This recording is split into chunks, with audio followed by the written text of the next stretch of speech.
Hello नमस्कार, कोमल success point पर आपका स्वागत है और अभिनंदन करता हूं मैं। आप कहां तक सीमित रहते हैं? आपके विचार कहां तक सीमित रहते हैं? कृपया करके मुझे जरूर बताइएगा ये स्टोरी सुनने के बाद में।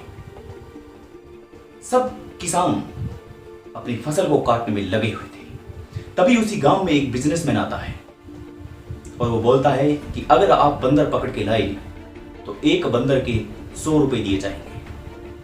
किसान सोचते हैं कि ये तो बहुत अच्छा मौका है, हमें जाना चाहिए। तो वो निकल जाते हैं और बंदर पकड़ करके ला देते हैं। कुछ दिन बाद दूसरी बार फिर वो बिजनेसमैन आता है और कहता है कि इस बार आपको 200 रुपए दिए जाएंगे, आप बंदरों को पकड़ कर लेके आइए।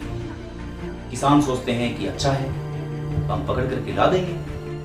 वो फिर जाते हैं, बंदरों को ला देते हैं और वो पैसे लेकर के चले जाते हैं। जिसके जितने हाथ लगे उतने बंदर वो ले आता है।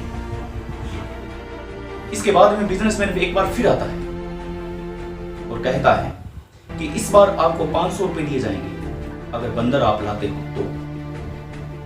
लेकिन अब बंदर खत्म हो चुके थे और इस बंदरों के चक्कर में उन्होंने अपनी फसल की कटाई भी छोड़ दी। इसलिए उन्होंने कहा कि बंदर तो है नहीं, और वो वहां से चला गया। जो उसका पर्सनल असिस्टेंट था उस बिजनेसमैन का, उसने कहा कि मैं वही बंदर आपको 250 रुपए में दे दूंगा। मेरे बॉस तो चले गए हैं, अगर आप उनको न बताएं तो वो राजी हो गए और सारे के सारे बंदर गांव वालों ने खरीद लिए 250 रुपए। और ये करने के लिए उसके सेठ ने उसको बोला था, उसके बिजनेसमैन ने उसको बोला था। और जब वो बंदर खरीद लिए गए तो बिजनेसमैन और वो दोनों गायब हो चुके थे। उनका आसपास कोई पता ही नहीं था। इस कहानी से आप क्या सीखे?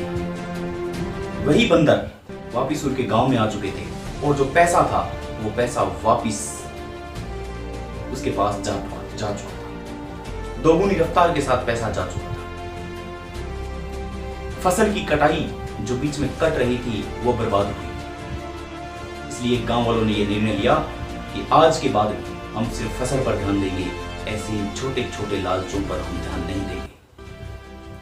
तो मित्रों, धन बड़ा कीमती होता है। धन को बचाकर रखने से ही हमारे सुख दुख का साथी बनता है।